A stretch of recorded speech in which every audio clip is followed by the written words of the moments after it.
amount of water over the numbers allowed him to travel back to 2012. His plan had worked. The Peterhof fountains were surely destroyed, and Troy was gone, somewhere in 1977. With no internet, laptop, or cell phone to help him track the altar, he was reduced to using newspapers and telephone books. I've spent centuries with no resources. After a few decades of modern technology, it's gone for a few months, and I'm lost. After buying the car, he drove directly to West Virginia.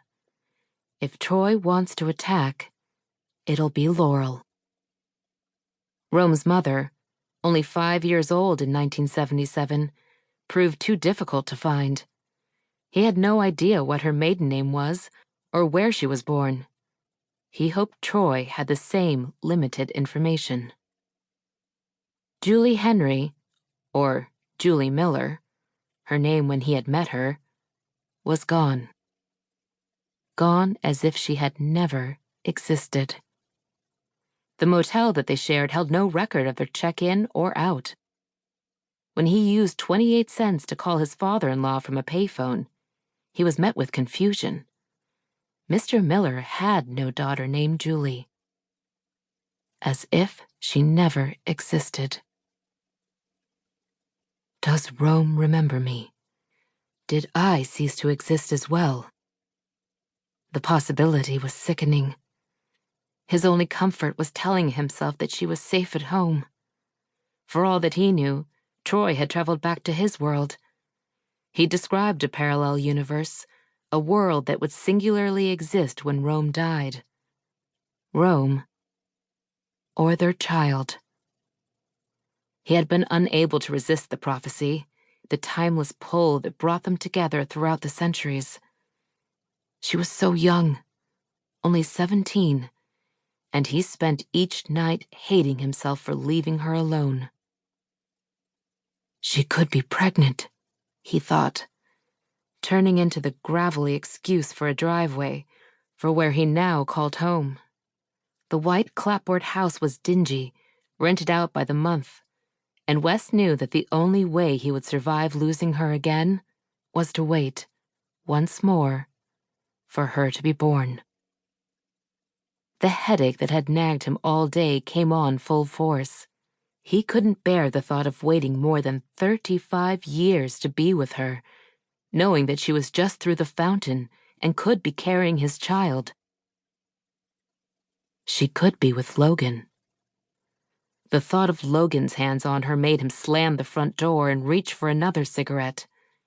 It was only a matter of time before Logan would forgive her. She was too innocent, too loving, and too beautiful for Logan to resist for long. But he wanted her to be comforted and protected, and if his only option was Logan, he'd have to accept it. Suddenly, there were dreams. After not dreaming in 691 years, the first dream had left him in a disoriented hysteria.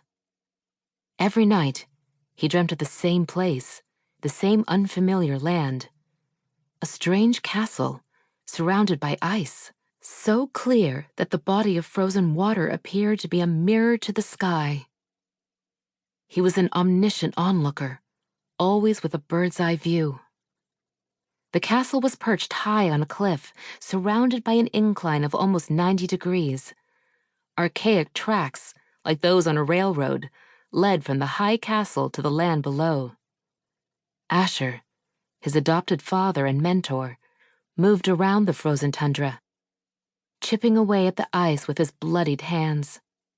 Every time a portion of the ice would separate and reveal the water below, the reflection would divulge a familiar face.